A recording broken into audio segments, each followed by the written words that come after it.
Thank you for being here. This is a great opportunity. This is one of my highlights of the year to be able to come out and share a little bit about what we're doing in Onslow County. It said we're growing school district, over 26,000. Fastest growing school system on the East Coast, actually, with New Hanover right there, tit for tat with us. But our biggest partnership that we have in our community is our military base, as you well know. I think it was mentioned we have almost 40% of our children who are going to school now are military impacted somehow, some way within the county. So that means we're a different type of a county. Transition is part of our life. We have a lot of students that come in and leave. You probably had a lot of friends that you've met for a short period of time and had an opportunity to go other places or maybe even come back. So the experiences that we have in Onslow County are a little unique in terms of what we do day to day throughout our state. But I could say some things in the highlights of what we're really trying to do is, we're trying to be providing an education that makes each one of you more well-rounded. So when you go out to either job skills or to the university, or if you join the military, that you've experienced a number of things while you're in the school system. We've been recognized as a global district, and I think the reason we're a global district is we do have a lot of transition from all over the world. And we share our experiences as well as they share their experiences with us in terms of the day-to-day happenings throughout, what's occurring in a current event type of situation. I think Dr. Eason mentioned about, our government now is in somewhat transition as well as our state.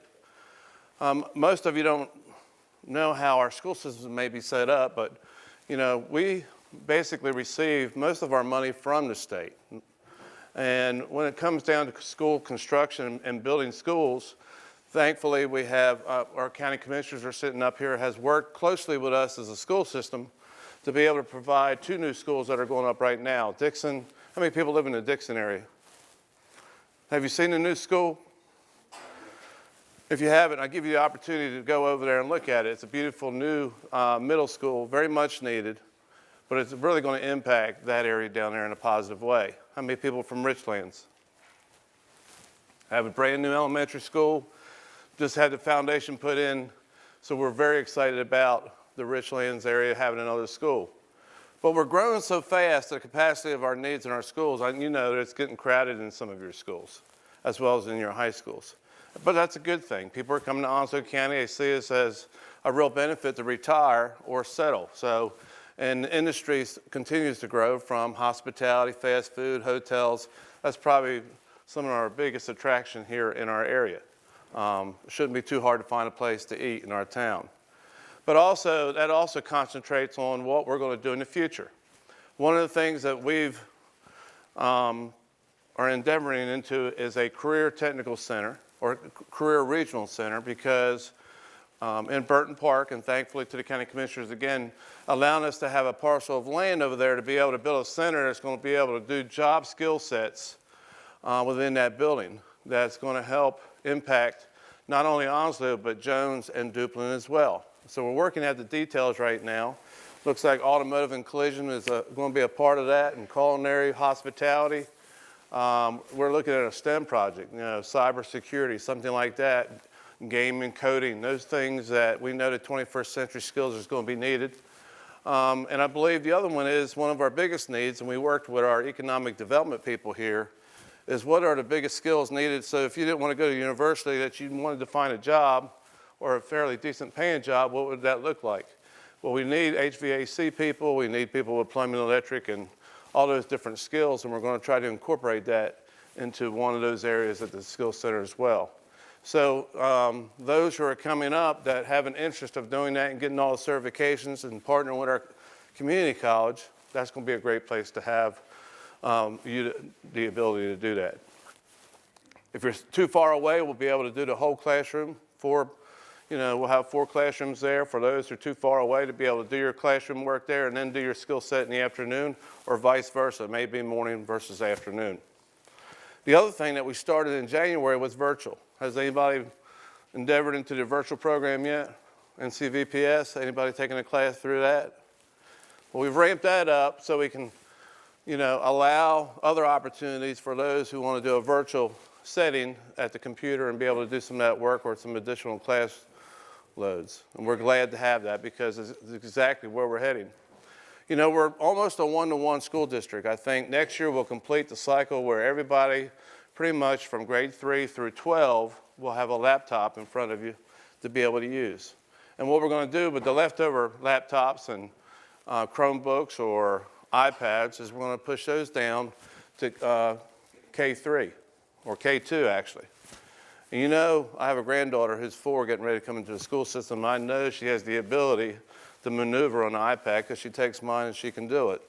It's the way the trends are moving for digital. So we've been recognized for our digital advancements in our county, but we still have to keep looking forward and be visionaries. One of the biggest jobs I have as superintendent is not to get in the way of progress. We have great teachers that are doing a great job in the classroom, and our stakeholders are you in this courtroom today.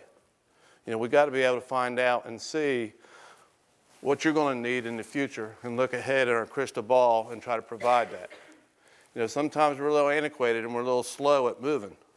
And we have to tell people why we're moving in a certain direction because that's not the way it used to be in the past.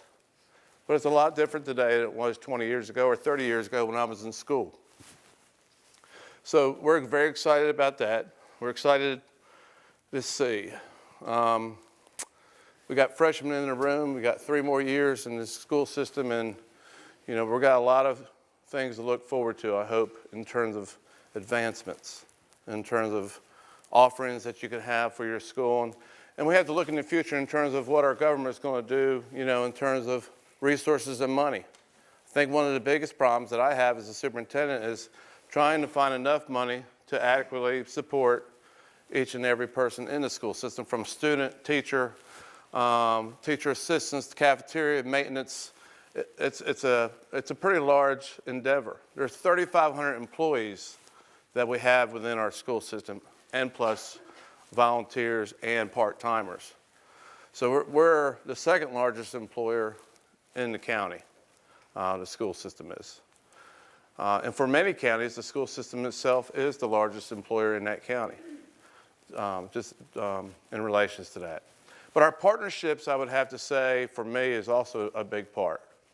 Our partnerships not only with our government officials, and we have to have partnerships within the community.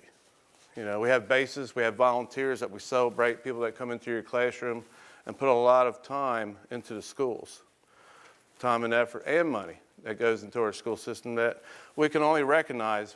And we say thank you once a year, but that's not enough really for the time and efforts that they put into the school system. Economic development, I talked about that earlier. We're continuing to talk to them about what the needs are in our county and what the growth trends are going to be. For 20 years or so, we've been growing, like I said, in the past. In the last 3 or 4 years, it's anywhere from 300-400 children per year. We'll put that in context, it's about a half a school that we're growing. That's pretty impressive within our district. So with all that said, what I like to do, my time is your time, so I would like for you to ask me questions about either what I do or what the staff does, or what you see. If I can answer any questions, this is your time to do it. Are you planning on doing anything with teacher salary and improving education? Because a lot of our teachers, the good ones I've heard, have ended up quitting because of low salaries. So I don't know if you control that or not, but if you do, are you going to do anything about it?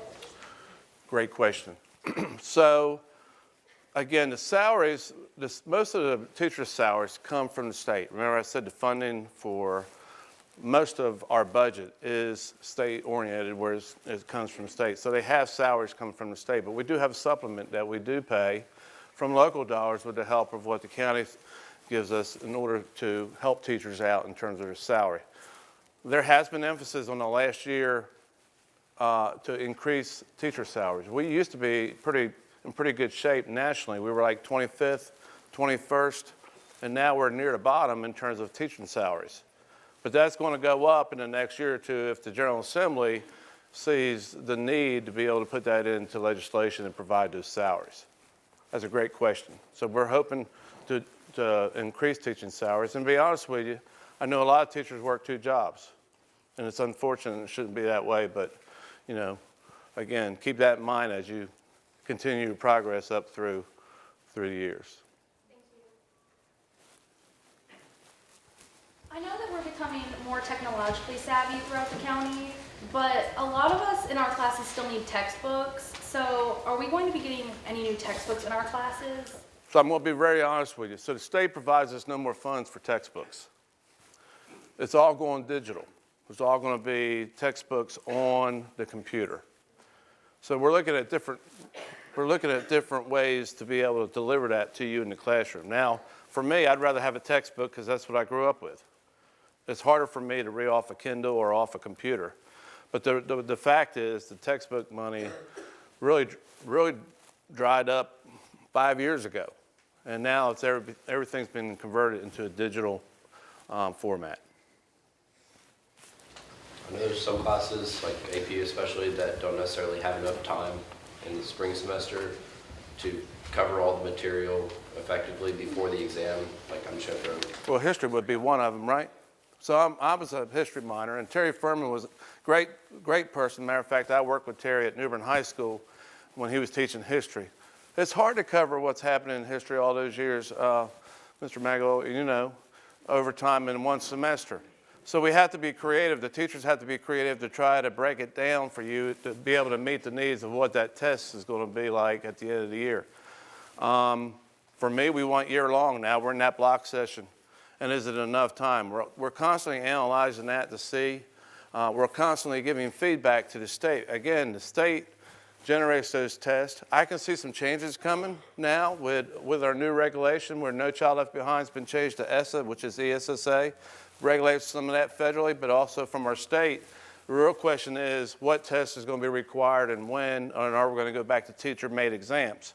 That is a question right now, and that's actually a bill that's been put into the House to be able to see if it gains any ground. So it's a good question. We cannot put all that information that we used to in a year-long course into a block schedule course, and we understand that. So they're doing the best they can, the teachers are, in terms of trying to format that. And back. As the superintendent of Onslow County, what do you feel has been your greatest contribution to this county, or maybe your greatest accomplishment?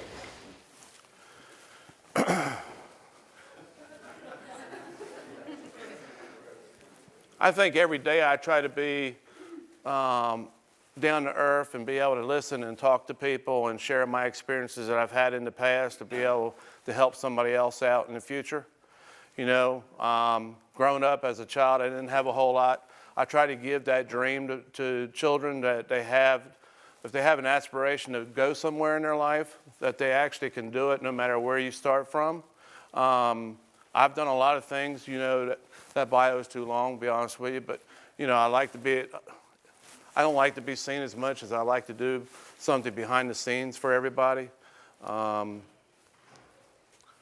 Being level and sharing what's been positive in education and not the negative. We always want to focus on the negative pieces in our school system in our state, but I like to be able to share the positive things.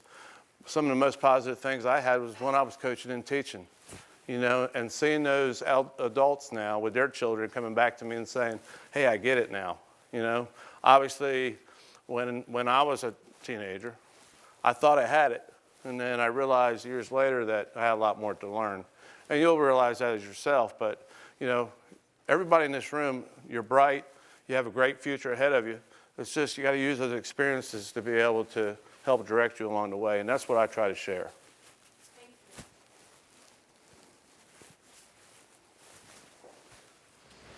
Okay, sorry.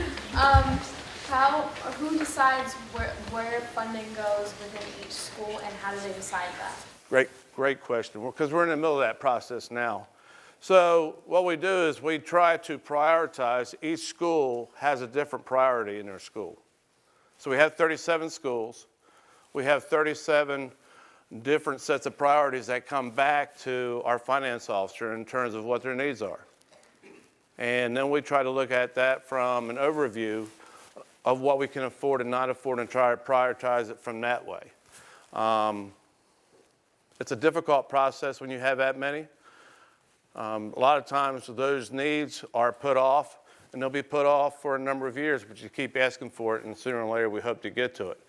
Our biggest priorities are our buildings, the facilities, because you got to have roofs, you got to have heat, you got to be able to maintain those. That's probably one of our largest priorities. Then we have to look at making sure our buses are running and transportation. We have to make sure that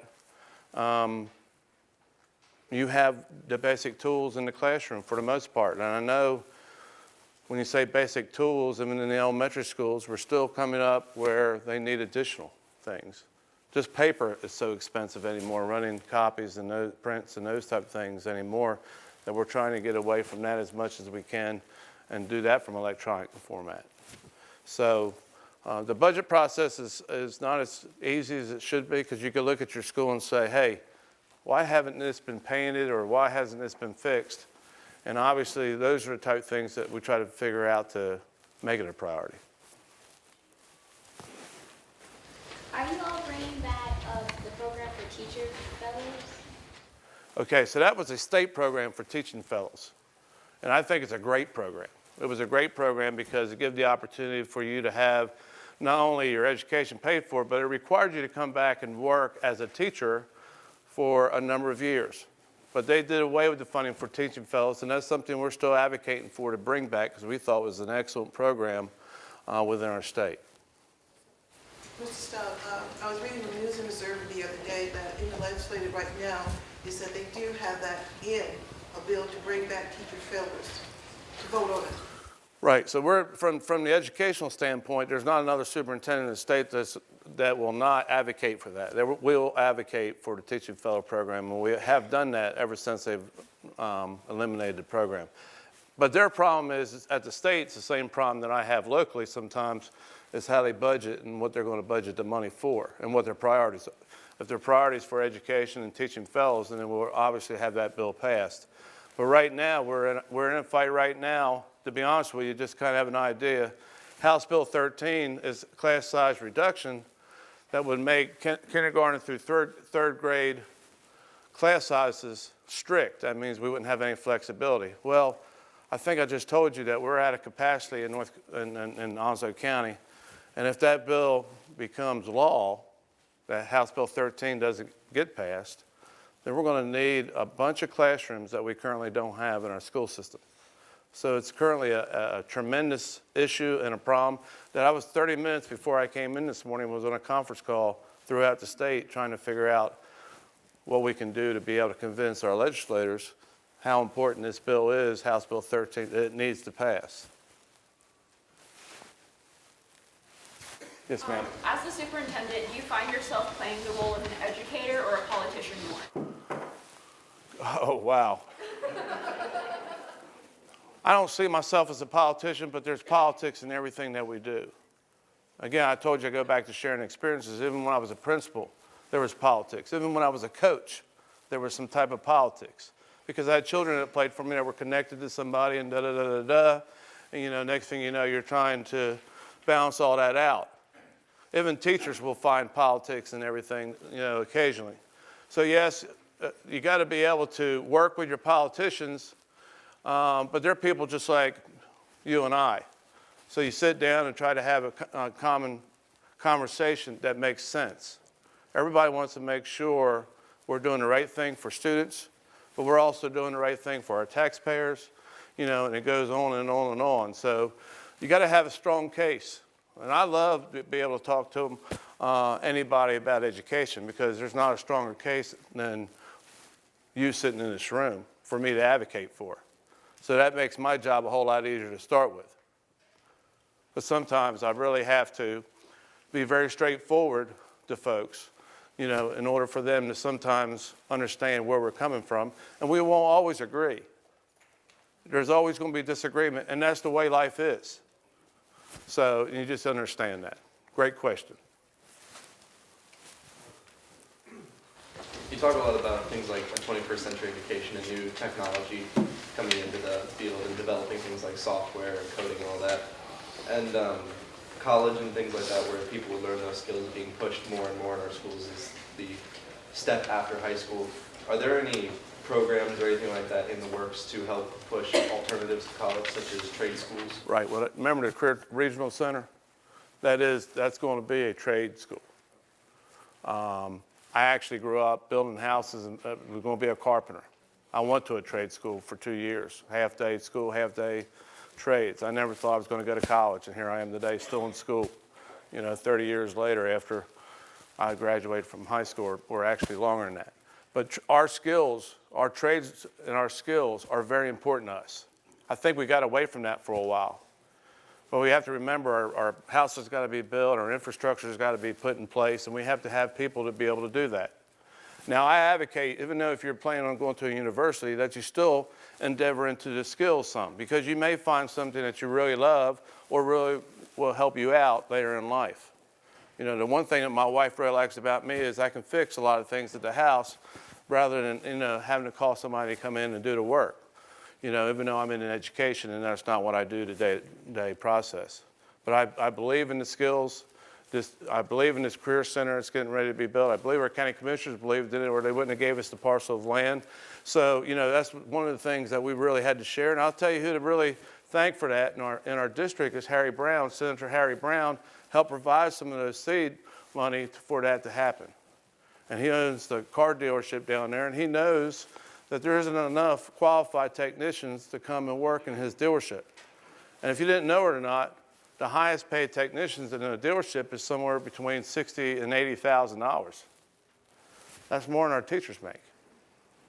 But that's a skill, and rightfully so. We want to be able to give the certifications that will help those who want to be in that area reach those potentials. All the way in the back. What would the probability of having exams before Christmas break? This group is very intuitive because we are always advocating for our calendar flexibility so we can start in August early enough to end before Christmas. For you to be able to go over Christmas break and then come back 2 weeks later to take an exam is not helpful for any student, because I know them 2 weeks over Christmas, everybody's studying for the exam, right? So we do lose some ground on that. And we advocate that we can somehow move it far enough back in August. But we have a tourism group that's very strong that advocates for that last 2 weeks of summer because they don't want to lose their industry as well. So again, it's a balancing act. One of the things we're trying to work with is a community college. And the other thing I hadn't told you is we're going to open our first early college starting next year. That means incoming 8th graders who apply and they can pass the, what do I have to pass? The ACRA placer for the community college. And if they get selected, we're going to start with the first class at Coastal. That means they'll have the opportunity to graduate with a 2-year degree as well as their high school degree. So we're excited about that. But the community college calendar starts before we do, before our calendar. So we have to have those students committed to start even a week before the community college, because if their exams are before the end of Christmas, so our students have a waiver to start earlier. So if somehow we can work with a cooperation with our community college and get the state to give us a waiver or pass the law for flexibility to allow us to start even with the community college, maybe we can get it done before Christmas. But advocate for that, if you would, continually as you go through your process as well. Would those kids have to do the senior project? Senior project, yes. Well, they have to still do their senior project, yes.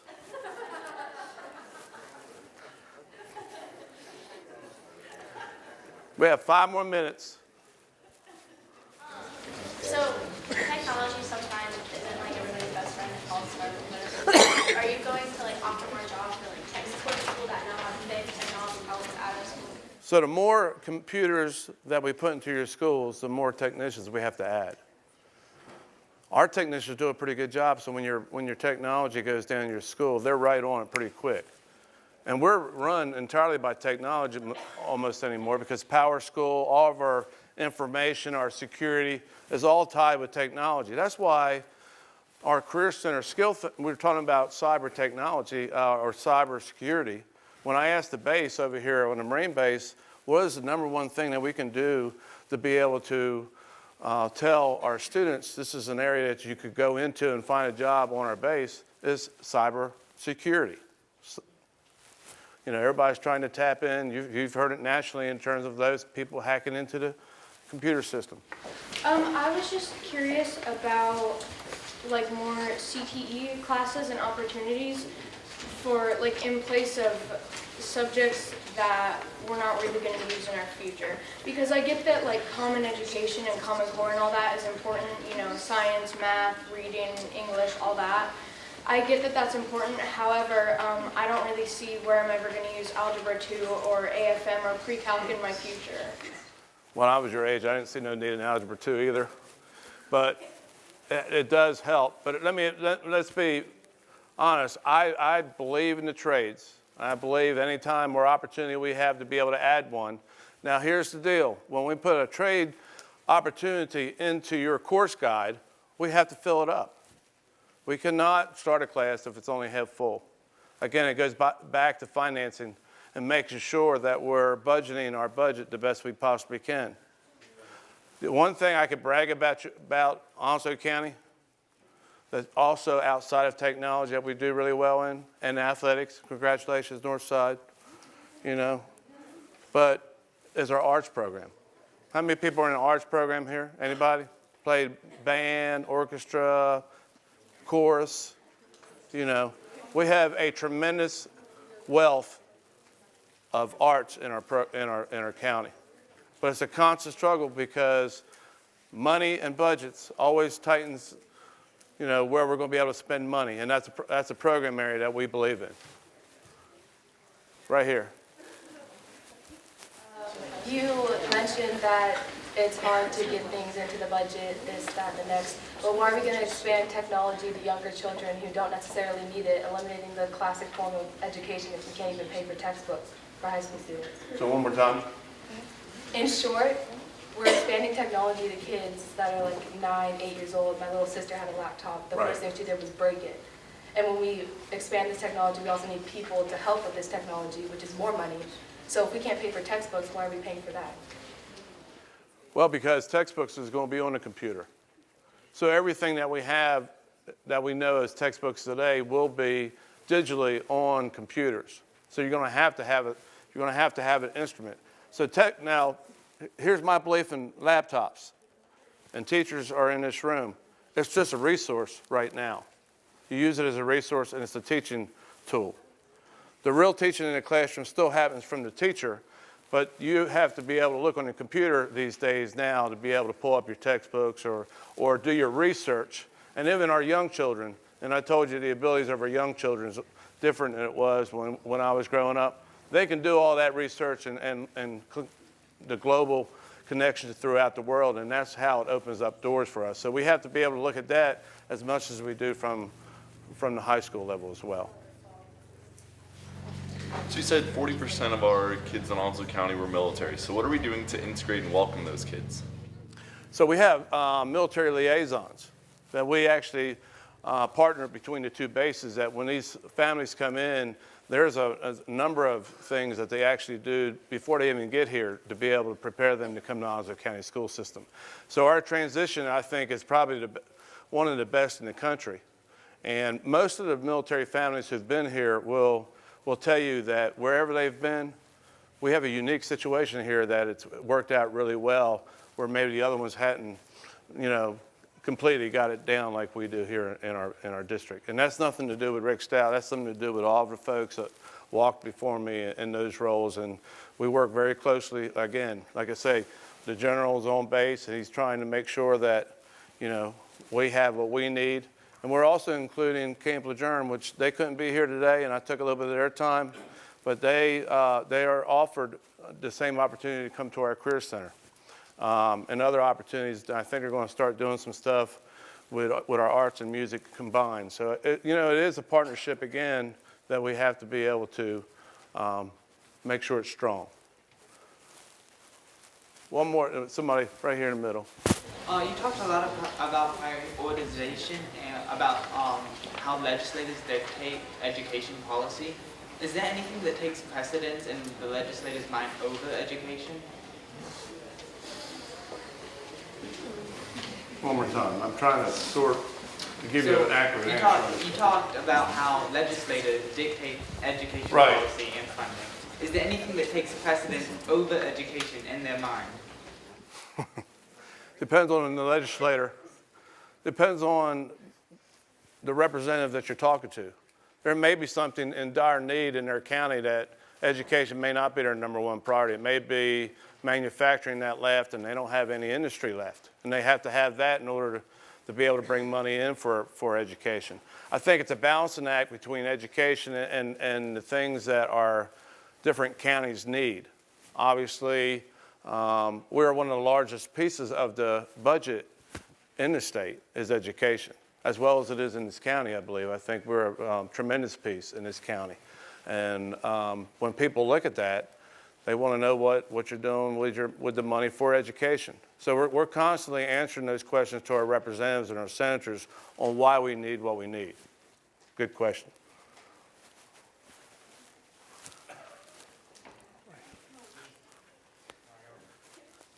Yep. And I'm coming right back to you for the last one. Hang on.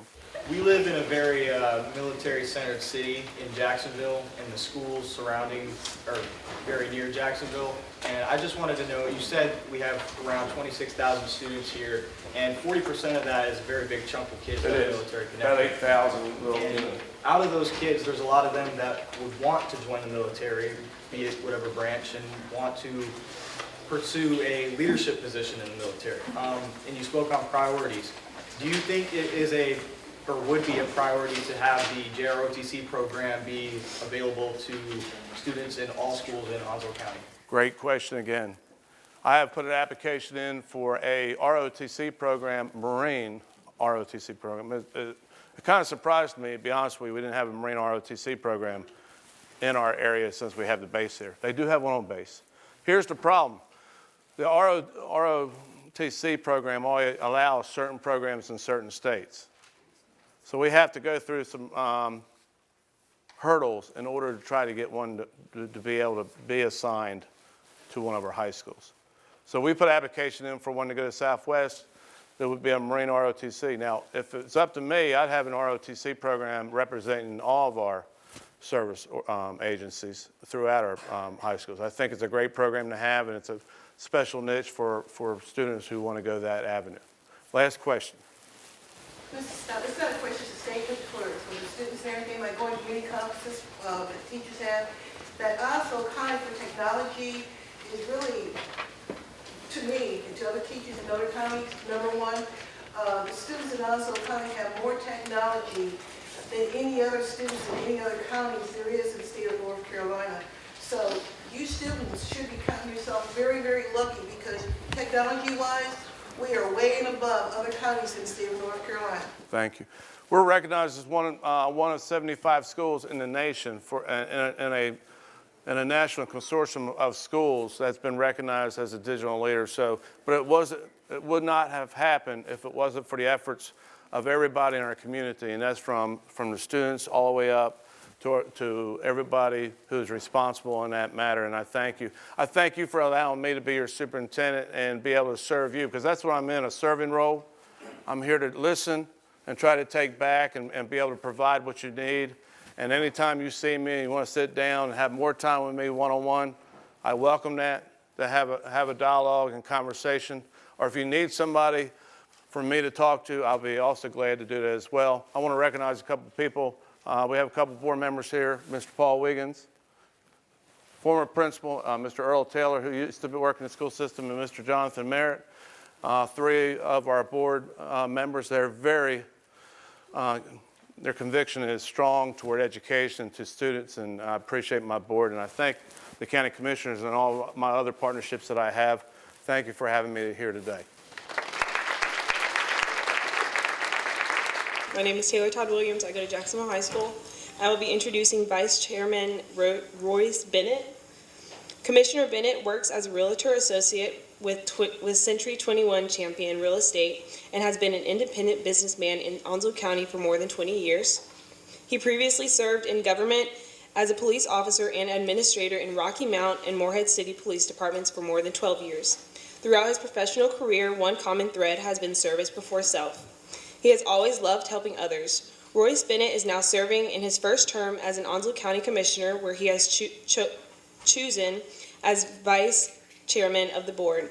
He serves on the following advisory boards of commissions: Committee of 100, Onslow Civic Affairs, Jacksonville-Onslow Area Chamber of Commerce, and Onslow Water and Sewer Authority. Commissioner Bennett received a Bachelor of Science degree in Criminal Justice from North Carolina Wesleyan College.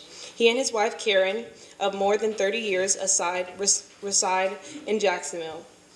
They are the proud parents of 2 grown children and 1 very special granddaughter, Noah.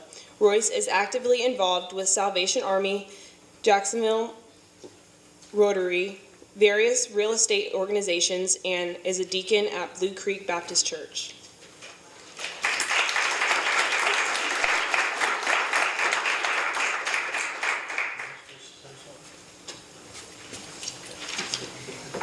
My name is Ethan Peterman of Lejeune High School, and I'll be introducing Chairman Jack Bright. Jack Bright retired from the Jacksonville Police Department as a Deputy Chief of Police after serving 30 years.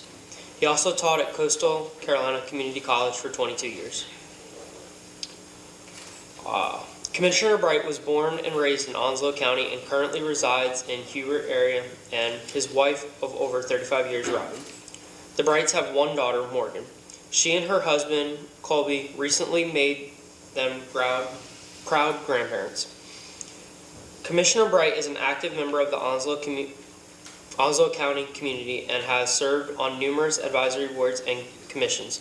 He is currently serving on the following advisory boards: Jacksonville Area MPO and the Onslow Water and Sewer Authority Board.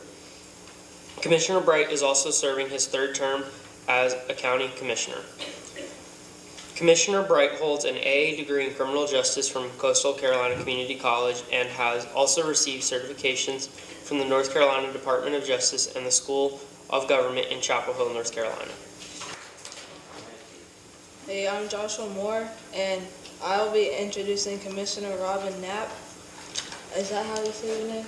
You got it right. Okay. Robin Knapp is a former U.S. Air Force officer and retired supervisory special agent with the U.S. Naval Criminal Investigative Service and has a total of 29 years of U.S. government service with 27 years as a federal military special agent. Commissioner Knapp was assigned to Camp Lejeune, North Carolina in 1990.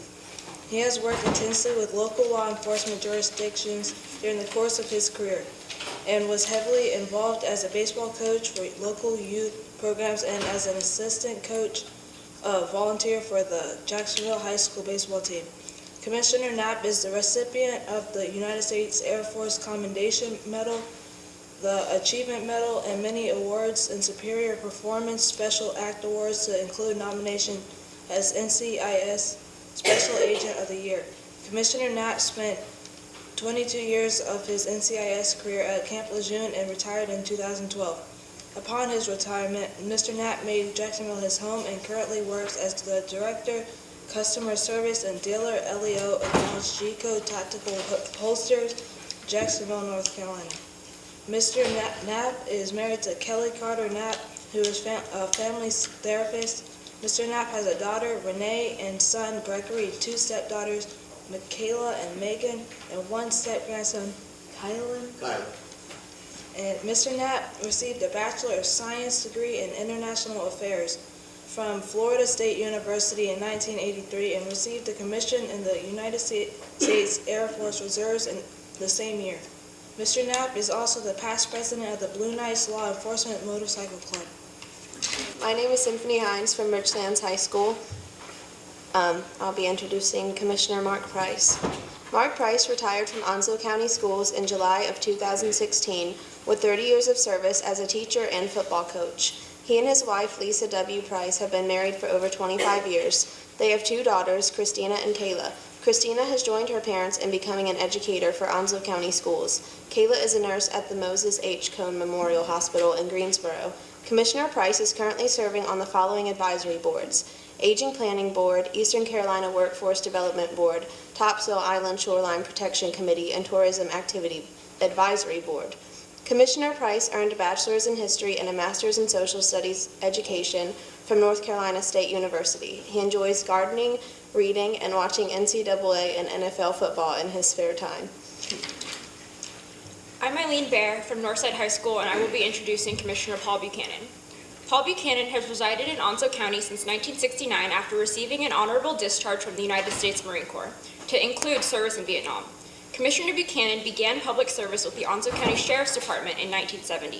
In 1974, he joined the Jacksonville Police Department, during which time he served as the supervisor in charge of the Special Operations Division for Vice and Narcotics Investigations and Evidence Division.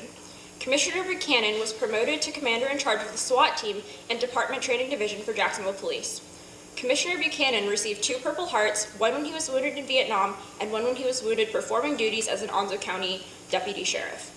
Commissioner Buchanan serves as the Director of Law Enforcement Training at Coastal Carolina Community College.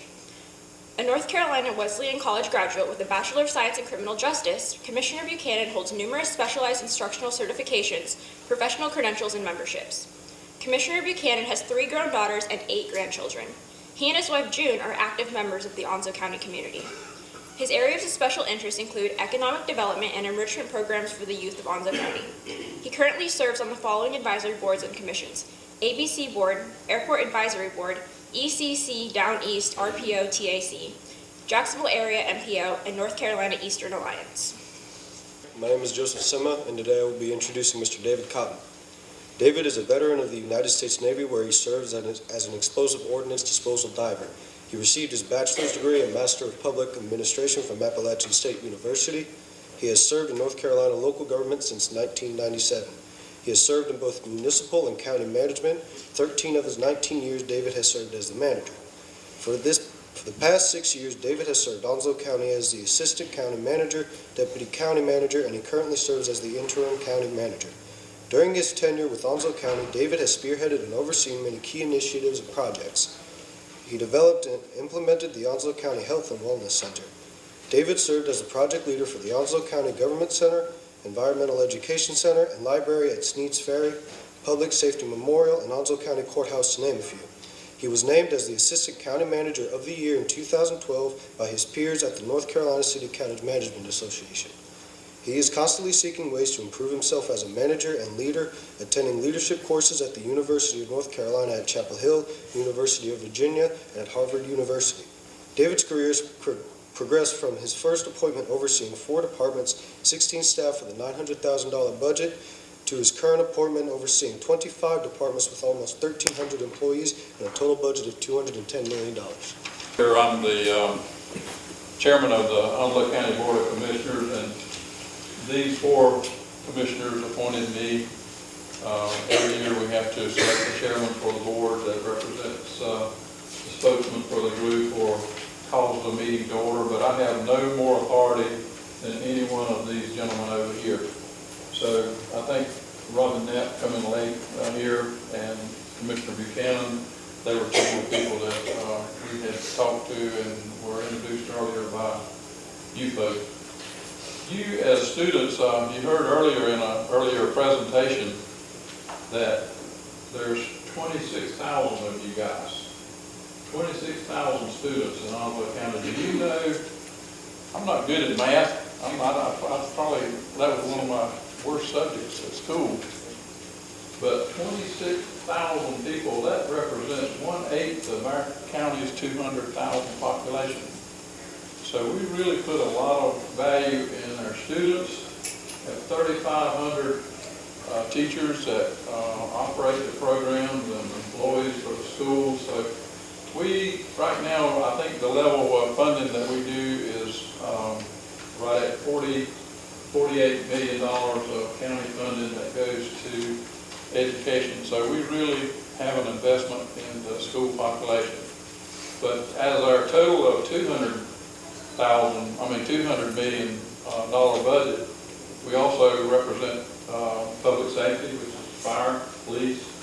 And one day, just like the simulated mock commissioners meeting, one day, some of you are going to be in our shoes and you're going to be in a position to make decisions for the population then. And when that may be the way the population is growing, could be 200, 225, 250,000 people that you represent. So you have to make decisions for everybody. And I appreciate the school board being here, Earl and Paul and Jonathan, for being here representing the school board. And what you do is tremendous responsibility. It's a tremendous burden. It's a lot of money, but we have to make decisions on the money we have. And if we don't have money to fund things, we have to make a decision where we're going to increase taxes, or we have to make a decision on what programs we have to cut in order to get the substantial programs that we have to do in the most priority type programs. Other than that, thank you for being here today. Thank you for participating in the close-up program. And you're going to get a real good taste of how commissioners work, how the court system works, how the law enforcement agencies work. It's just a good experience for you. And you'll be graduating one day, and you'll be taking the reins from us, and you'll be making decisions just like we do. And good luck to all of you today. Thank you for being here. I appreciate your time to speak to you. We will now call the session of the Onslow County Board of Commissioners to order and ask the Social Services Director to present her item regarding budget cuts made by the state.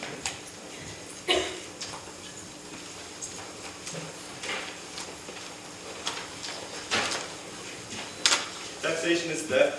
They're trying to take your money.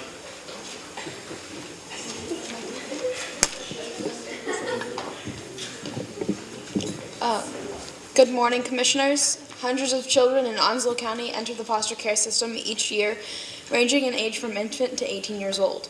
All foster care children have unique backgrounds, experiences, personalities, strengths, and needs. Onslow County foster care services are provided in compliance with the statutory requirements of federal and state law. Funding for foster care services is a combination of federal, state, and county money. County staff has been contacted by the state of North Carolina. The funding is projected to decrease in the next fiscal year by approximately $850,000. In order for the county to continue these services for the foster children, we respectfully request consideration of the additional funding of $850,000. Commissioners, I will be glad to answer any questions you have at this time.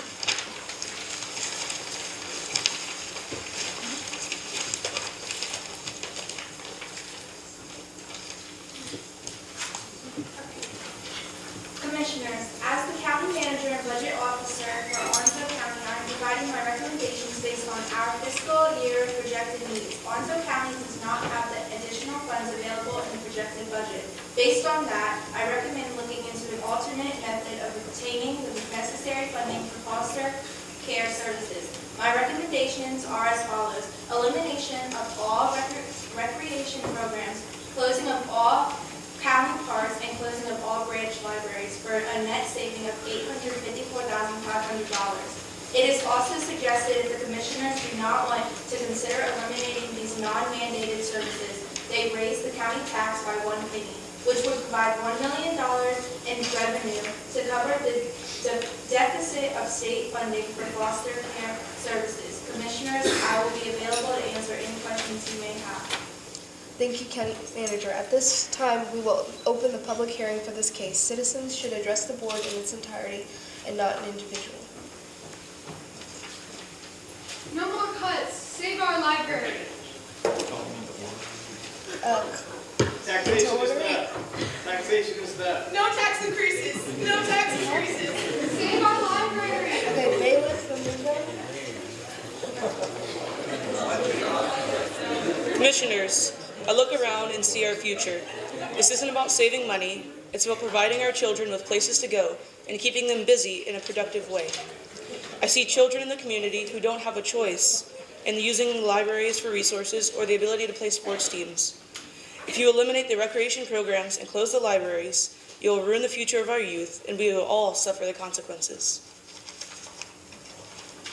Save our youth sports, save them. My kid needs to become the next Michael Jordan. Call to order. Thank you for letting me speak today. I am the last person who wants to raise taxes, but the point is, it's your responsibility to look after the quality of life for our citizens.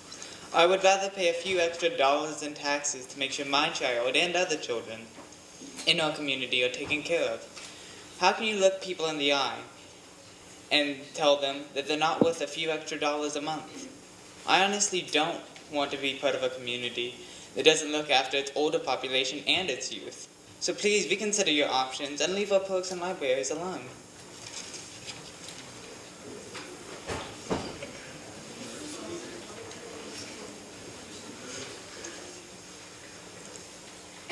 I was born in this county and I'm proud to say that I stay here to raise a family. I have a home rental business and collect more than $14,000 per month. The problem is I'm going to have to raise my rent for those folks in my rental just so the senior citizens and all the children will have somewhere to go.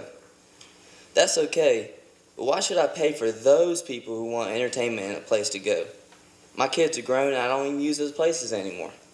So now the county wants me to tell my renters that they will have to come up with more money every month because my taxes are going up. Commissioner, I went to school with you and voted for you too. I would think that you would make this all go away. Amen.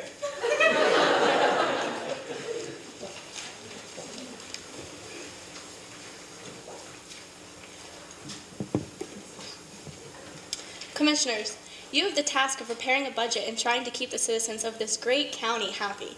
I would like to say there is no way during these hard economic times, that you can close the libraries. Libraries are for those who are seeking employment, using the computers to fill out applications, helping a child learn to read for the first time, and for those who can't afford Wi-Fi or in a newspaper. The youth of Onslow County needs the recreation center department, not only for the summer programs, but for those who want to play sports and are unable to because our school system doesn't allow them to play until they reach the 7th grade. So please do not take away these valuable programs from our community. Oh yeah, save our youth sports, save our youth sports, save our youth sports, save our youth sports. Hey, save our youth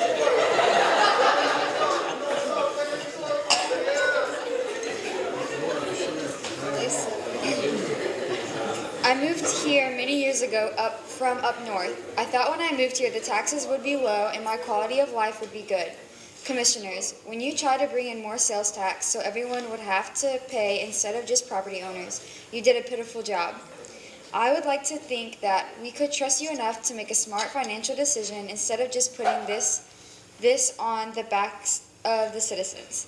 Closing all these facilities wouldn't hurt my feelings, but you need to try to find the funding elsewhere in the budget so I don't have to pay more taxes. Thank you for your time. That's right, girl. You said no more. There we go. No more taxes.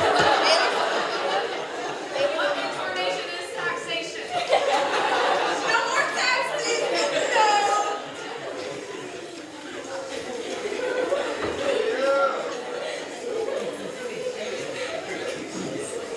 Commissioners, I'm here as a coach for more than 25 children. I've been a volunteer for more than 15 years, coaching t-ball, basketball, and soccer. If you think this isn't about our children, you're delusional. Some of those children would not have had this advantage had it not been for rec ball. So to the citizen that came up here and said, those people who want entertainment, shame on you for thinking that's the reason. Children want to be a part of a team and hopefully go on to bigger and better things in their lives. Oh yeah.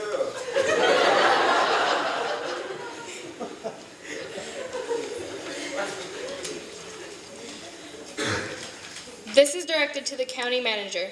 Are you insane? I know the county pays a lot of money and this is the best you can come up with. My spouse works for Parks and Recreation and now you want our family to lose an income? Believe it or not, we pay taxes too. So let me get this straight. You want to not only get rid of my spouse, you want me to pay more money each year on my home that we will probably lose? I know that people speaking today are worried about taxes going up and children not being able to play rec ball. But has anyone thought about the employees that are going to lose their jobs and having to go on unemployment? Commissioners, Are you gonna find these people new jobs? Are you gonna feed my children? I would rather just pay a little more in taxes each month than not have my spouse's paycheck. So please consider what the consequences to your actions will be before you make a decision. Thank you.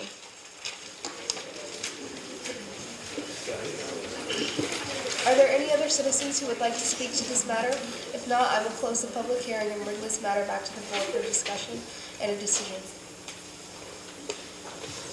Board discussion. So I just want to ask the county manager real quick, are there any other options that we have to move our budget around?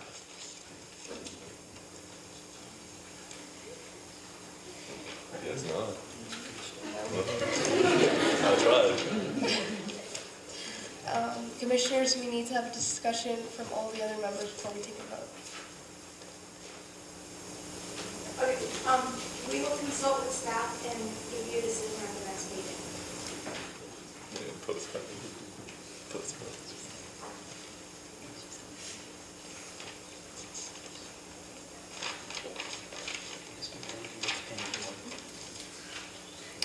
What is the penny worth? $1 million.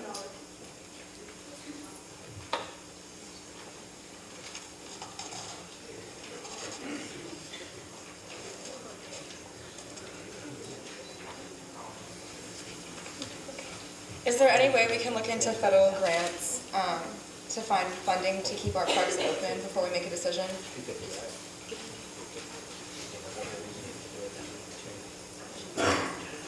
will conduct research and get back to you. What would we do with the other $250 million? Sorry, $250,000.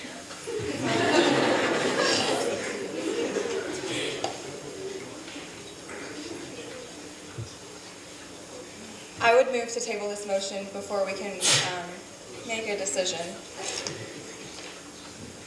I second that. I guess.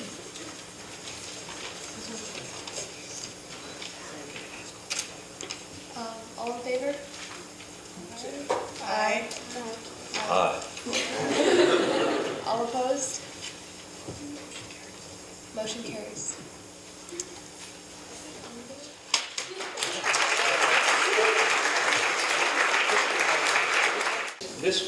What we did today actually happened. I mean, it was actually part of the commissioners had to deal with. And we talked about doing away with athletics and libraries and stuff like that. I believe, Jack can help me out, maybe 250 children came to our mission, to the commissioners meeting that night, and we had to deal with that. And all the people talking, it wasn't like 5 or 6 people, probably 25, 30 people that talked to us. We needed to hear what the citizens had to say. Me as one, I would never cut that. I'm not going to cut anything that our youth deals with, nothing. So I'm just one commissioner, but let the other commissioners tell you what they would do. It was interesting. It was an interesting discussion. It gives you an opportunity to see how many different positions people come at you with.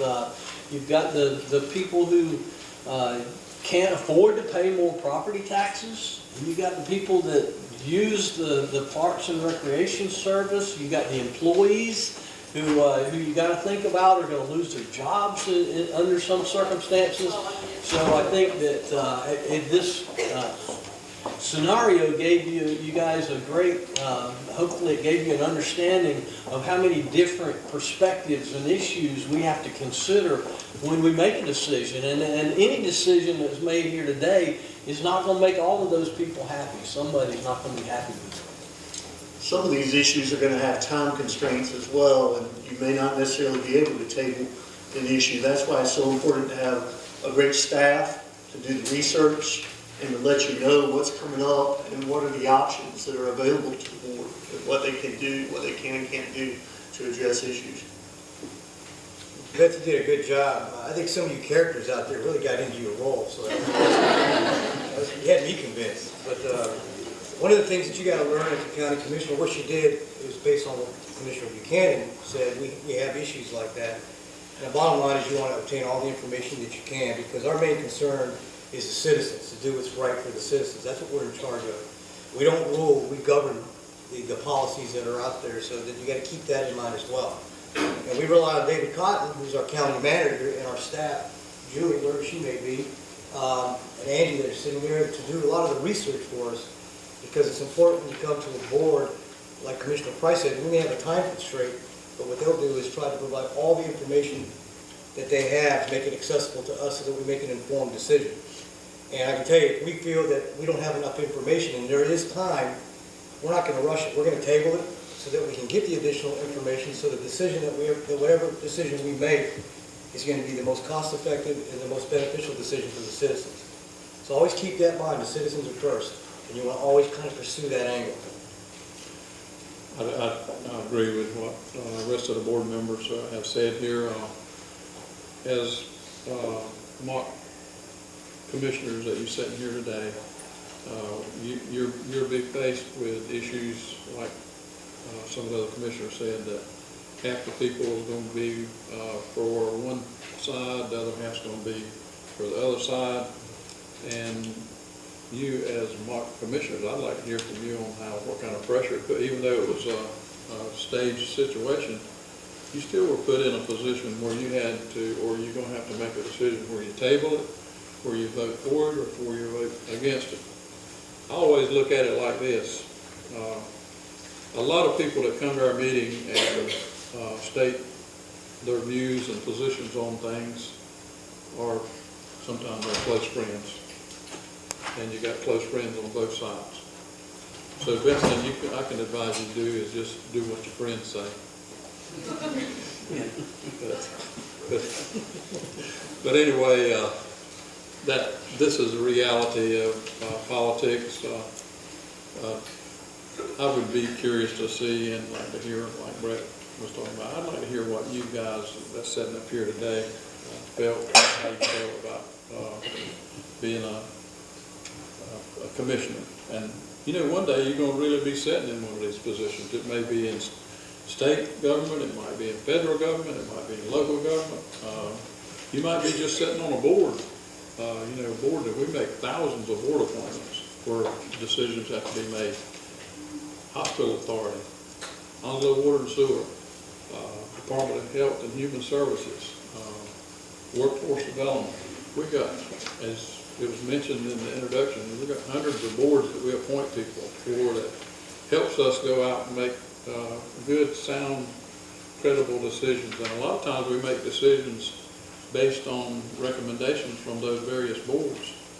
And we find that the more people we got involved in solving a problem, the better off we'll be. And a lot of times, just like some of the people that spoke up here in the mock situation, a lot of ideas get brought into the board. And I've been up there sitting on the board and somebody come up and spoke and I said, man, they really had a good idea. Never thought about it. So that's why it's so important to have citizen input. Even the ones over you that were holding up the little protest signs. That was all part of how people feel about different issues, and that happens a lot too. But anyway, I'll turn it back over to this. Jack, let me, go ahead. David, let me get you to help me with something right quick. We allocate so much money per child. It's $1,775 per child, I believe is what it is.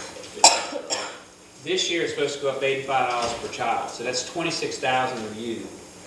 That's $2.2 million that the manager is going to have to find money for us to allocate per student, which is going to make it, you know, from $1,775, $85 per student higher this year.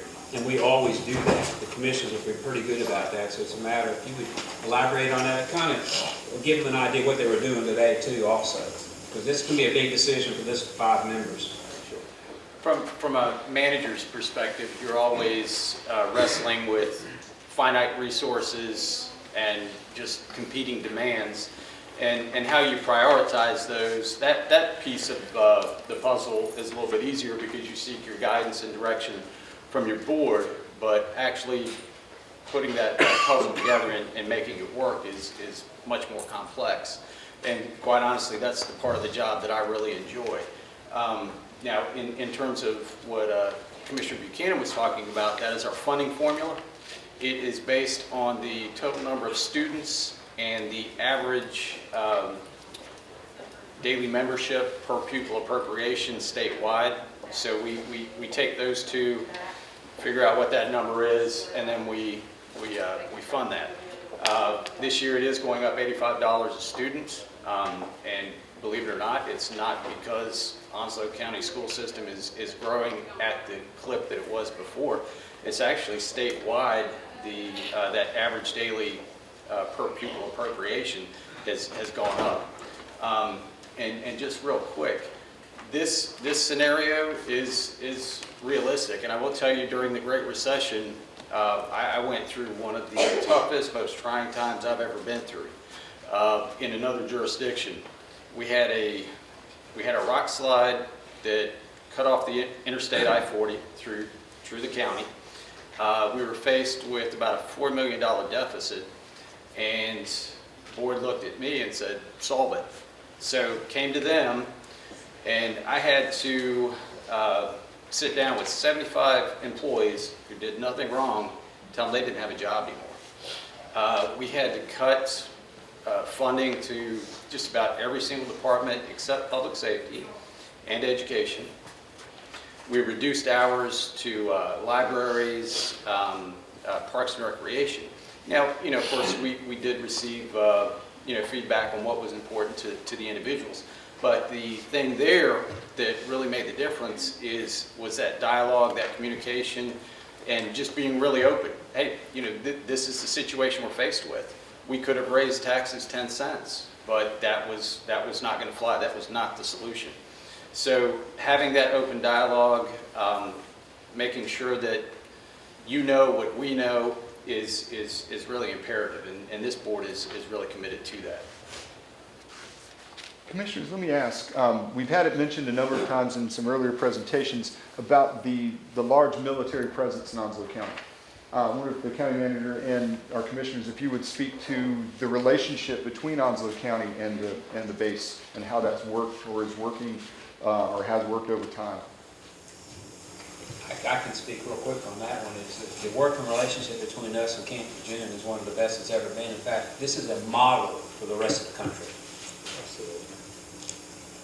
At one time, years back, a lot of the people, or a lot of the Marines, they didn't want to come here. They didn't want to be stationed here. Now, I'm talking about maybe back prior to 1986. But after the Beirut bombing incident, where we had so many Marines and sailors that was killed in that terrorist attack, that's really what started some of the terrorist operations, where we actually felt the wrath of it. But this community come together with the base and built the Beirut Memorial. Some of you may have been out there and seen that memorial. And ever since then, the county, the civilians, and the military have been building relationships. And now, from what I'm hearing from the Commandant of the Marine Corps, a lot of the Marines now are saying this is a premier station. They want to be here. They want to come here and live here. They want to retire here, and there's a lot of them that has come and retired here. Our school population has a big population of military dependents, and a lot of military in the community. Retired military. We got people in government that's retired military, and they're staying here. They're making their home here. They living here. They're paying taxes here. Their kids are going to school. Their grandkids are going to school here. So it's become a premier spot and location, and we're still working on relationships. The base is going to be doing some stuff that's going to be open to the civilian population, and that's in the evolutionary stages now and being evolved, where some of the things on the base are going to be open to the civilian population. So we like Commissioner Buchanan said, we really have a good working relationship with the base and Camp Lejeune and all the military folks, the sailors and the Marines and all the other people that's coming back here, even Air Force and Army. A lot of those folks have come here because it's really a good place to be if you've been in the military and retired, because you have access to the medical, Camp Virginia Naval Hospital, which is provided, have access to the PX, the commissary, the riding stables, the golf course, and they've got community housing out there now where you can, a person can actually, after they retire, you don't have to be military, you can actually live on base and stay. I think it's full now, but all those homes are full, but that's another big plus for the retirement community. And I think it's really open for a lot more people other than the military.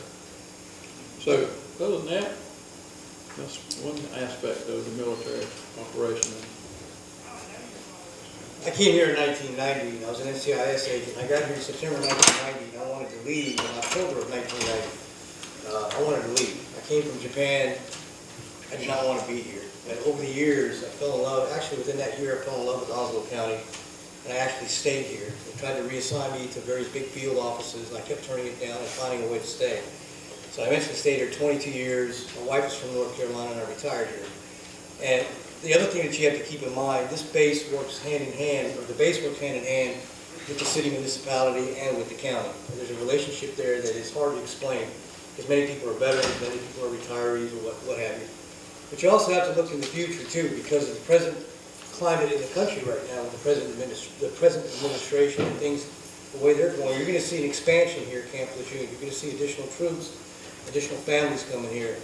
And a lot of people up north, law enforcement especially, like NYPD guys that I know that I've worked with and things like that, they come here to retire. Because they like being on the coast, they like the area, the cost of living. But more importantly, it's the people as well. It's the people, it's the family community here in Onslow County that keeps a lot of people here, because it's big enough, well, not everybody knows your business, but it's small enough that you know everybody, if you understand what I'm saying. So that draws a lot of people here. So as such, I retired, I ran for county commissioner, because I'm proud of this county. I'm proud of the people, and I'm proud to represent the county as a commissioner. The chairman mentioned the Beirut Memorial. As a result of that issue in Beirut, the city and the county formed the Onslow County Civic Affairs Committee, which I serve on.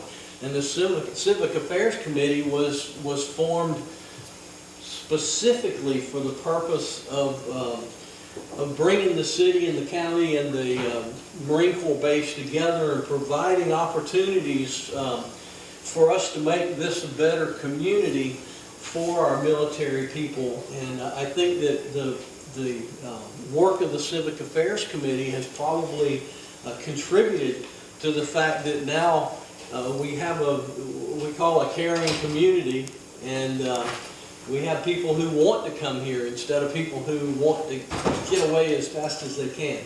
So I would just put that in there. We work hard to, as commissioners and as citizens, to make sure that we have a great community that people, whether military or civilian, want to live in.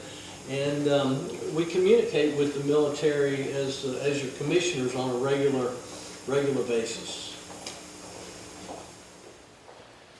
Well, Commissioners, Mr. Cotton, I'd like to thank you for participating in close-up today. How about a nice round of applause for our Commissioners? Anyway, it's a real pleasure to be here. Well, I've been doing this, I think, since probably the late 80s, which shows how long I've been here. It's been a very, very long time. And I tell you what, but I've enjoyed it. I always enjoy doing this. I've only missed a couple of times as either assistant DA or DA. There have been, I think, last year or the year before, I had to be in Raleigh for a scheduled meeting I couldn't get out of. But I always enjoy coming over. I'm going to introduce someone else right now, Sanja Herring. This is my administrative assistant. Sanja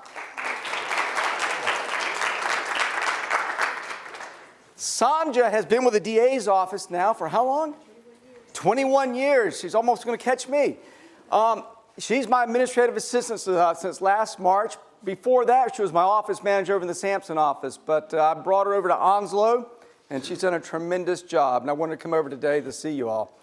Okay, my name is Ernie Lee. I am the district attorney. Does anyone know what a DA does? Raise your hand if you know. What a district attorney does. Yes, ma'am. They manage court cases. Good answer. What else does the DA do? What else does the district attorney do? Come on, any ideas? You've probably seen on television a little bit, haven't you? That's where we get most of our criminal stuff from TV. Yes, ma'am. Prosecuting attorneys for all states Well read. Wow, right on the tip of your tongue, wasn't it? Actually, yeah, I am responsible for prosecuting the cases in the 4th prosecutorial district that includes Onslow, Sampson, Duplin, and Jones. I've got 4 counties. I've got about 326,000 plus people in my district, a lot of people, the vast majority of which live in this one county. It's my busiest county by far. I can't do that job by myself, though. I have 18 assistant DAs, and I was an assistant DA for quite a while, 24 years. I have 18 assistant DAs who assist me in all my counties.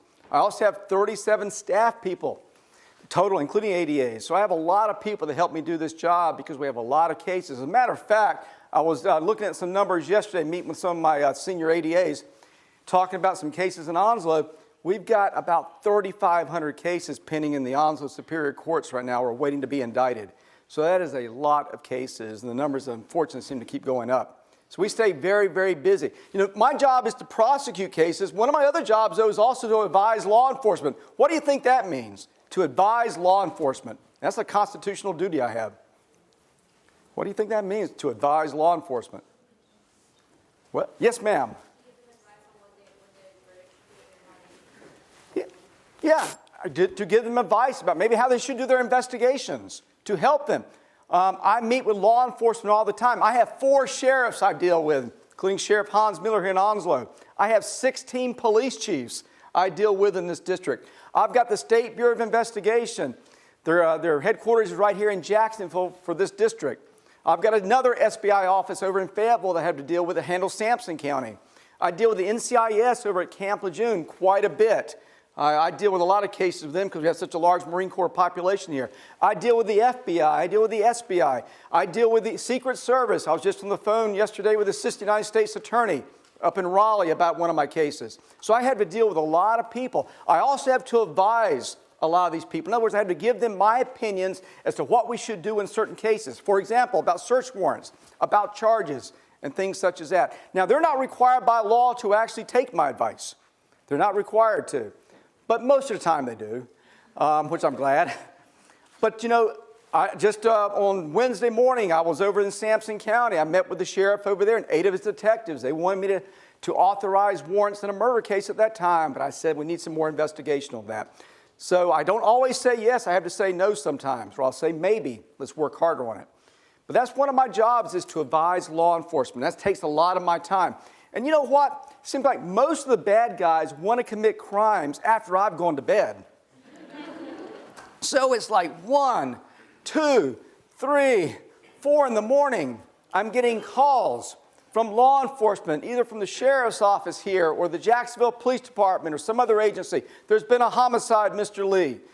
And there I am. Of course, I'm waking up. They're trying to give me all these facts. And I have to make decisions sometimes really, really early in the morning. Sometimes I go out to the scene, depending on what the case is. But I have to do that quite a bit. If only they would commit the crimes like right now when I'm awake and up and everything, but they never do. It's always late at night. My job is to prosecute cases, which means I have to try cases. Sometimes we plea bargain cases. We plead them out. I just told you we have about 3,500 cases pending in Onslow County. Some of those are indicted, some are not indicted. But what that means is there's 52 weeks in a year. We have court 48 weeks a year. We have double sessions sometimes to make up for those other 4 weeks. But it generally takes about a week to try one case. So how many trials can you get done in 48 weeks? 48 trials. That's about average. And you think about it, we got 3,500 cases, which means most cases land up working out some type of a deal. We try to compromise, negotiate what will be fair to both the state and the defendant. That is a reality I have to deal with because there are so many cases. For example, I spent last week, Monday through Friday, trying one case. It was an attempted murder, a felony assault that happened over the Olive Garden, where a man had shot his estranged wife in the parking lot as she was getting off work. Fortunately, she survived. Fortunately, she did survive. He took her vehicle after shooting her. He fled to South Carolina. He then fled into Columbus County near Whiteville, North Carolina, where he was engaged in a shootout with law enforcement. He was shot numerous times but survived. And I ended up trying him. He was convicted last week and got 19 to 26 years. But I spent Monday through Friday. I got rid of one case last week, basically. And yet we got 3,500 pending. So we're going to try to make up the difference this upcoming weeks as we have some, maybe get some guilty pleas done. But that's just one of my jobs. I also will do a lot of murder cases. I just counted yesterday. We have 37 murder cases, defendants pending in my district. 20 of those are in Onslow. Just before I came over here, I was working on one in my office. I'm going to start June the 5th. I stay very busy on murder cases. That takes a lot of my time. Of those 37 murder cases, I've got 6 that I've declared capital, which means I'm seeking the death penalty. Now, it's not to say they may work out to life without parole or something. We'll see. But there's a few that I know are not going to work out. And so, therefore, I've got some death penalty cases. Speaking of that, how many people are in favor of the death penalty? All right. Why? I believe that there are some things that people just shouldn't do, and there's a line that's been crossed to not only American citizens, but to the defendant that they did those things to, and I think that the only way to solve it is to die. Okay. You're my kind of juror. No, I'm okay. Who else is in favor of the death penalty? Yes, ma'am. Yes, ma'am. I'm in favor of it because if you commit a certain, I feel like if you commit a certain crime, even like you could get off of good behavior and you can go back and commit the same crime. But if you're dead, there's nothing to worry about. Okay. Okay. Interesting answer. Yes, sir. They just don't contribute to society. They're a real benefit to society. Therefore, why have them? Wow, that's tough. Man, you are harsh. Yes, ma'am. You don't die right away. They have to sweat it out for this is big. You never know. Like, hey, this is your last meal. I'm just gonna be like, what? Okay. How many people are opposed to the death penalty? All right. Right here. Why? I mean, people should deserve second chances. Like, if they did something wrong, they can still be punished without having to take their life, and they're still human, so we should still treat them with respect. Yes. Okay. Yes, sir. It's expensive. It's more cheap to keep someone life without parole than it is to kill them. So why not let them suffer with their conscience than just kill them? Okay. Yes, ma'am, in the back corner. You raise your hand so high, I'll call on you. Why not send it to jail and walk forever and think about what you did? Once you die, you can't think about it anymore. Boy.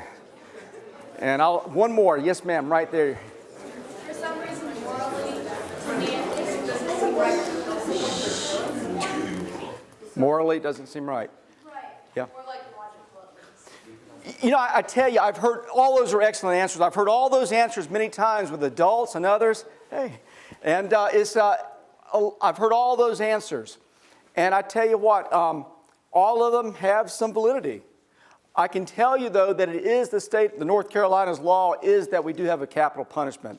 There's about 36 or 37 states now that have capital punishment, plus the federal government, plus the military. But we really don't implement it a lot. I mean, the last execution in the state of North Carolina was actually 2006. It's been some time. The last person executed from Onslow County who committed a homicide in Onslow County was May of 1939. That was prior to World War II. So it is not used as much as you would think, particularly in North Carolina. But right now we have over 150 people on death row. I've got 2 on death row right now. I had a third, and he died of natural causes. But I've got 2 left on death row, but I've got some more that I'm seeking the death penalty on.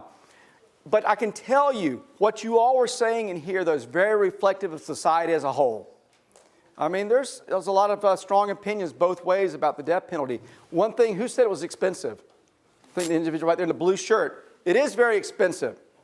It's costing now on average about $2 million plus to execute someone in the state of North Carolina with all the appeals and everything.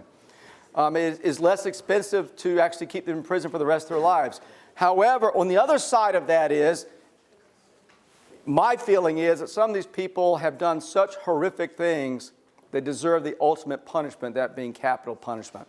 And I've done several. I've done 8 or 9 capital murder cases in my career. And the ones that landed up on death row, I didn't put them there. They put themselves there because of what they did. Yes? I think it's worse than waiting it out than just letting them end it then. You think it's just worse waiting? And there's some validity to that. I mean, I wouldn't want to be in life imprisonment or never knowing what's going to happen. And there's 150-some people up there that are doing that right now. And I'll take questions just a moment or comments. But that's one of my jobs, to deal with the capital punishment. It takes a lot of my time. But as district attorney, I mean, it's my duty to do those type cases. But they do take a lot of time, effort, and resources just to get one case off the ground. In North Carolina, does anyone know how you were actually executed? Okay, I heard a lot of stuff. Okay, I saw some lips with lethal injection right there. Okay, lethal injection. It used to be in North Carolina, it used to be that you could actually choose between the gas chamber and lethal injection. Now, by law, it must be by lethal injection. Now, in North Carolina, just like all the other states when it comes to the death penalty, every state can set their own form of execution, as long as it's not cruel or unusual punishment in violation of the 8th Amendment to the Constitution. So every state can set their own, which means some states will have hanging. Some states, like Utah previously, has had the firing squad. Some have had the electric chair. So every state can set their own. The vast majority of states, those that have the death penalty, have gone with lethal injection. But there's been some issues about that, with medical issues on that, and trying to get the chemicals, which have been made in Europe, trying to get those actually to use. But that's just one of the things I had to deal with. Let me ask you all a question, and we'll switch subjects, because I'm going to start taking some questions in a few minutes. What is justice? What is justice? Can someone raise their hand? Yes, sir. A willing to benefit the society as a whole. Okay. Okay. Who else knows what justice is? Yeah. Finding what is right. Excellent answer. What else is justice? Yes, ma'am. Fairness. Yes, ma'am. Keeping the balance in society through law. Okay. Good answers. You know, justice, though, is kind of hard to really define, isn't it? But you sort of see it, know it when you see it. But it's kind of hard to define. I've told this story before because, and I'm going to tell you all, justice is in the eye of the beholder, though, I'll tell you that. When I was a young prosecutor, I had an individual, 17 years of age, who was charged with breaking and entering a motor vehicle. I met with the victims of that. They demanded that the 17-year-old go to prison for a long time, pay full restitution, then after you get out of that prison, be on probation. And they wanted the maximum, all of which I could not do. I told them, though, at the time, the likelihood of that is, with no prior record, first offense, he's probably going to get a probationary sentence, and he did. Those people were very upset with me. They were very angry. They said, we can't get justice. We didn't get justice. A year later, the same family, their son got charged with possession of marijuana and possession of drug paraphernalia. And they came by and saw me, which I guess that took a lot just to come by and see me again after the previous year. They were talking to me about their son. Now, what do you think they wanted for their son? They wanted as little as possible, because justice in their eyes for their son was different for someone else's son. And I've noticed that through the years. Justice is truly in the eye of the beholder. It's hard to define. And for every case, there are going to be some that are going to say justice was done. There are going to be some that's going to say justice was not done. Last week, the case I tried, the guy got 19 to 26 years. Some people, he actually got the maximum he could under the charges. But some people out there say that's not enough time. Others are going to say it's too much. Others are going to say it's just right. But you can tell that it's all in the eye of the beholder. Okay, I'm going to take some questions because I always have a lot of questions. Yes, ma'am. Yes, ma'am. Why does it take so much money? Because every defendant that goes for the death penalty has 2 lawyers, most of which are appointed by the state of North Carolina that make $75 an hour. Multiplied by 2, and these cases they will end up putting in 500, 600, 1,000 hours preparation time. In addition to that, once they're sentenced to death, they get 2 more lawyers to handle their appeals. Then they're allowed appeals in the state courts as well as the federal courts. I mean, any one of my cases, death penalty can go all the way to the United States Supreme Court. One of them actually has. And so it just costs a lot of money, a lot of time. Okay? Yes, sir? Allegedly, what would someone have to do for you to seek the death penalty? Good question. I'm glad you asked. Okay, here's a good rule of thumb. The only time in North Carolina you can seek the death penalty is for first-degree murder. That's it. That's the only crime. It used to be for rape, robbery, burglary, kidnapping, arson. No longer. The only time by our law that you can seek the death penalty in North Carolina is for first-degree murder. However, not every first-degree murder is a capital case. Okay? Not every one is capital. What I mean by that is, in order to make it capital, you must have what's called an aggravating circumstance. There's only 11 listed by statute.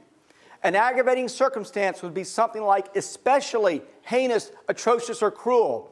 Every murder is heinous, atrocious, or cruel. That's murder. It must be especially so. So if you shoot someone one time, that's probably not going to be especially heinous, atrocious, or cruel. If you shoot them many times, it could be. If you commit a first-degree murder to the commission of a violent felony such as robbery, that could make it capital. If you commit a first-degree murder for pecuniary gain, that means for financial gain, like for insurance proceeds, that could make it capital. But there's only 11. But you've got to have one of those aggravating circumstances. You must have one of those to have a capital case. Yes, ma'am? What made you guys change it from all the other ones to just first-degree murder? To just first-degree murder? You mean from capital? Yes. Okay, again, not every first-degree murder can be capital. What I will look at, though, for first-degree murder, you've got to have something called premeditation, deliberation, and malice. Some type of planning, no matter how short, as long as there's some planning. But I tell you what, planning can be short. It can be the amount of time it takes to get a gun out of your belt, as I get all tangled up here, to get that gun out and pull the trigger, because you've had time to think about it, as long as you can form specific intent to kill. Yes, sir? What's the difference between the responsibilities of the DAA and the assistant DA? Okay, well, they work for me at my pleasure. I hire them. I can let them go at my pleasure. Totally at my discretion. However, my job is I've got to oversee 4 counties. I have my assistants each assigned to basically 1 county to stay in. I have to go to all 4. They also will be doing a lot of cases I used to do, like the lower level felonies. I don't do those as much anymore, obviously, because I've got all these murders and other things to do. I don't hardly ever do traffic court anymore. I used to do traffic court here when I first started. I don't do that anymore because I've got all these other cases to work on. So I allow them to do the lesser things. It's based upon experience. Yes, sir, right behind, because I know you were. Going back to the death penalty. Sure. You're talking about how now it's just like first-degree murder, and so why wouldn't rape be considered like worth the death penalty? Because it takes time to plan out rape, and you're basically taking away someone's life through it. Because the North Carolina legislature has said that rape will not qualify for the death penalty. Now, there's opinions that differ on that. It used to be the law. It is simply no longer the law in the state of North Carolina. There's no other answer. The legislature is the one who determines that, not me. Yes, sir? What kind of cases do I see the most? In my district, I see drug cases the most. When I first started with the DA's office, there was a ton of marijuana. Then there was a lot of cocaine. Then it became crack cocaine. In this area, we also had quite a bit of LSD. Now the drug of choice, which is horrific, has done a lot of damage to this nation, is meth. And that is the one that The other sort of pale in comparison to the destruction that meth has caused. We just had an individual this past week, one of my ADAs tried a meth case over in Sampson County, got a conviction, the guy got 10 years minimum. So it's a horrible drug. It is destroying the fabric of a lot of our communities. I'll go with you this time. Yes, ma'am. How are you appointed to be the DA? Okay, you have to run for district attorney. And my term is for 4 years. I'm on my second term right now. So you have to run every 4 years. So the voters decide. Yes, ma'am. I don't know if you can answer this, but what's the most interesting or weird murder case you've been a part of? Wow. Well,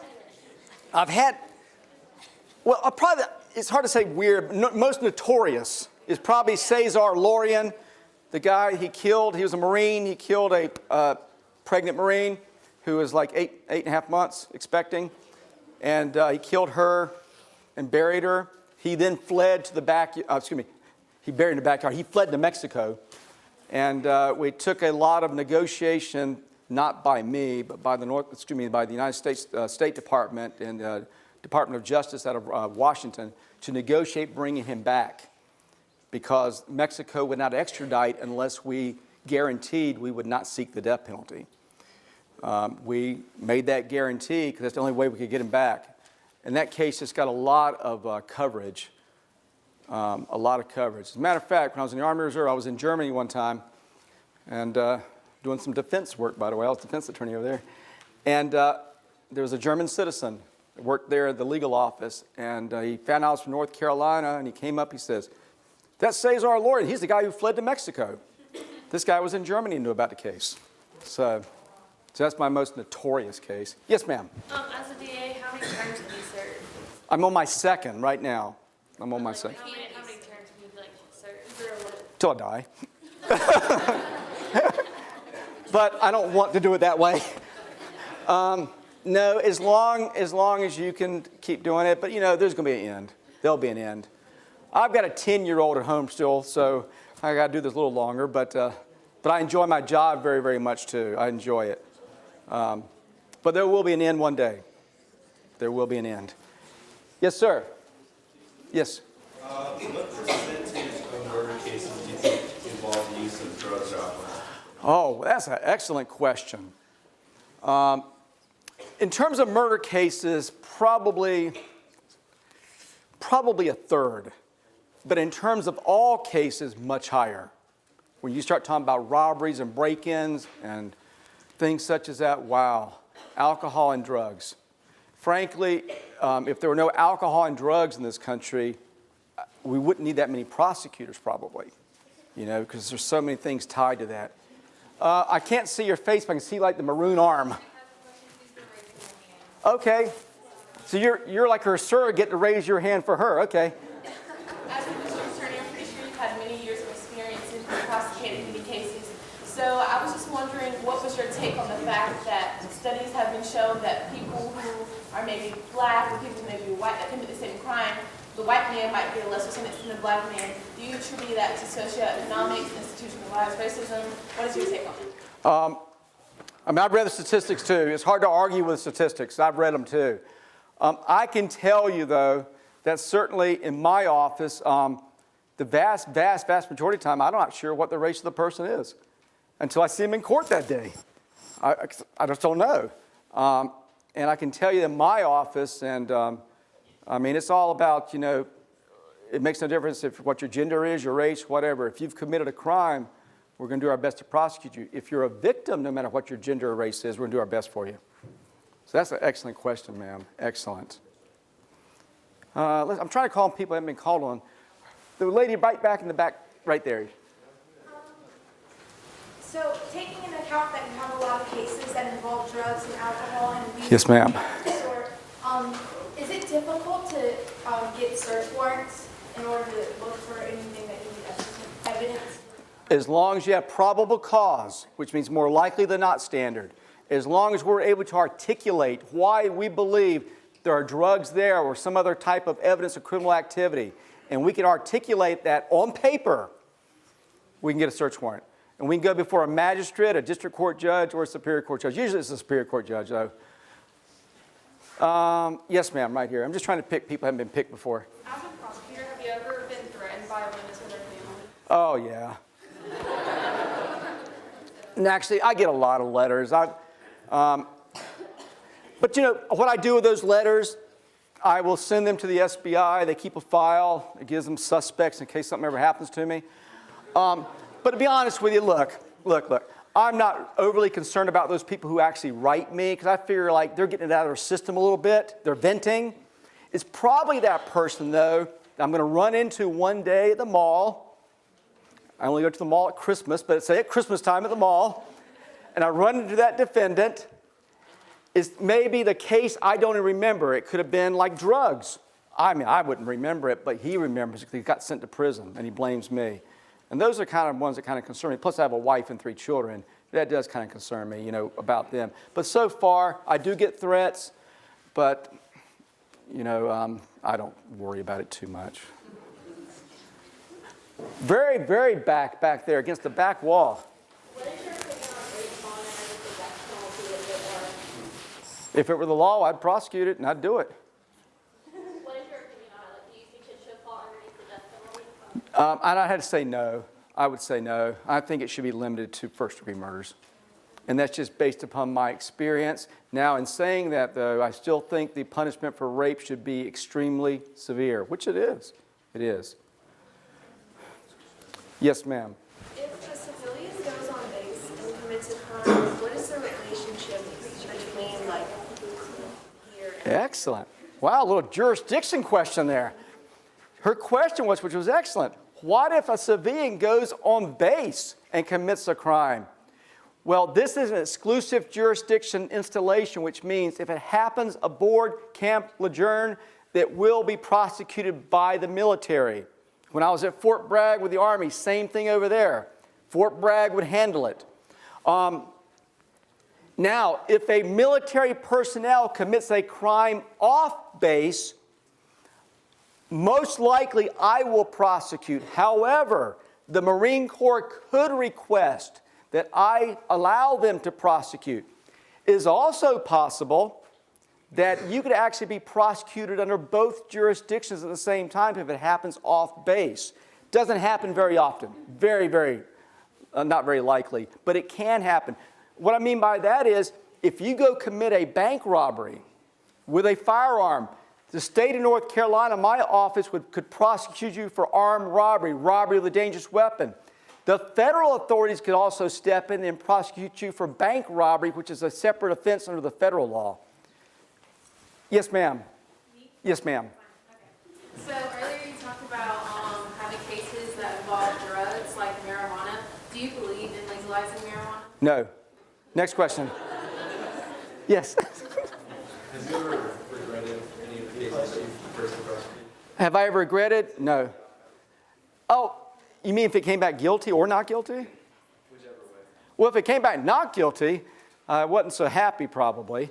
For guilties, no. No, because I wouldn't prosecute unless I thought that was the appropriate punishment or appropriate sentence.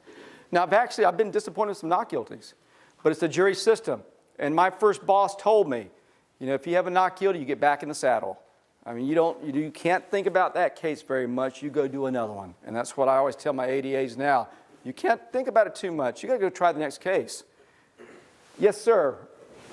Emotionally, like just answered with regards to that, emotionally concerning your more heinous cases like first-degree murders, rape, stuff like that, how do you deal with some of the like trauma of having to see the evidence and witness testimonies and whatnot?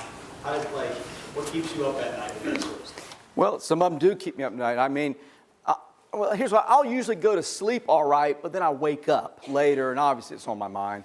How do I deal with it? Well, I have a wife and children. I have a life outside of the DA's office, so I try to do stuff like that. You know, I do stuff with my family a lot. I'm active in my church too, so that helps a lot. Then also, you know, I'm able to compartmentalize a lot. I mean, I've got a lot of stuff that's on my mind right now, but I just don't, you know, I just compartmentalize it and just deal with it when I can, and I will. You got to have outside interest, though. because I'm going to tell you some of the cases do bother me. I got one right now that's been bothering me, and I think about it a lot. And I've got to make some tough decisions on that case. And there's another county, but I'm going to make those decisions very soon. I'm not one to dwell on it a long time. I like to make my decisions pretty quickly and then move on and just go to the next thing. Yes, sir. Oh, yes, ma'am. Oh, you're holding a hand up for you. Okay. What's the worst case that you have ever seen? Oh, the worst case I've ever seen was an individual kidnapped from the Jacksonville Mall. I better say one of the worst. He was kidnapped from the Jacksonville Mall. He was in his early 20s, taken down to Duplin County, a place called the Goshen Swamp, which is near the Wayne County line. He was tied to a tree, stabbed repeatedly. And I just remember the victim's family, and that was a mom and dad who I still run into Jacksonville occasionally. And I just remember how devastated they were, how horrific the crime was. I sought the death penalty. One of them got it, the other didn't. One got life without parole, one got death. But that one was pretty horrific. And I still think about that case because I just remember the family, how sad they were. And I will tell you, the thing I've learned through the years, this goes back to your question, ma'am. The thing I've noticed through the years, when it comes to victims, particularly victims, families who have had a family member murdered, it makes no difference where they're from, how wealthy they are, how poor they are, their race, their gender. All the tears are the same. I mean, that is the absolute truth. It is, it's just heartbreaking, some of the stories I've heard. And secondly, I also know that for the vast majority of these people, when they leave my courtroom, no matter if I get death, life without parole, or whatever, they're still going to leave that empty feeling that when they came in, because I can't make it right. It's impossible. And because what they want, I don't have the power to give. They want their loved one back, and I simply don't have that power. And so I do think about that a lot when I deal with victims and victims' families. Okay, I got 30 seconds. Yes, ma'am, in the green.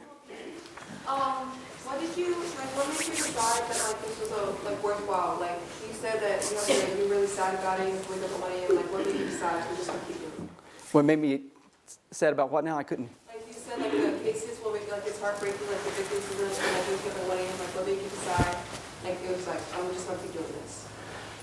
That I'm going to just stop doing this or keep doing this? Oh, because one thing about it is it's a tough job, but you can truly make a difference. You're not going to be rich in my job. I can make more money defending these guys than I can prosecuting them. A lot more money. However, you can truly make a difference. And that's what I'm trying to impress upon my staff and my ADAs. You're the only voice they have in court. People can often pick their own defense attorneys. They can't pick their prosecutors. And you've got to do your very best. And I impress upon people, which I try to do this. It could be me one day where one of my children's been murdered. Heaven forbid. But I would hope the prosecutor that takes that case would do their very, very, very best, which is what I try to do. Okay, yes, sir. We've got to stop in a minute. Say again? You get paid good? It's all right. Well, you got to remember, I got 3 kids and a wife, so I split my salary 5 ways. So anyway, and I got a 16-year-old. She's a sophomore over at Jacksonville High School, so college is looming. And I got a 13-year-old, eventually college. And I got a 10-year-old. I may have to put him in a service or something. No, I'm just kidding. One last question. I'll give it to you right in the middle. This particular case you're talking about with the stabbing, did you guys find motive for that? Yeah, it was robbery. All over money. And you know what they used the money for that night? To buy pizza. Okay, as I end, first of all, I want to thank you so much for being here. This is one of my favorite times of the year. Look, every one of you in here obviously has done well or you wouldn't be here. Continue to do well. Do your very best. Get your education. Do something productive with your life, whether it be college, the military, homemaker, job, whatever you do, just be the very best you can. Stay away from the drugs and alcohol. They will do nothing but cause you heartache. They'll cause destruction in your lives like I deal with all the time. Again, I want to thank all of you for being here today. Have a great day.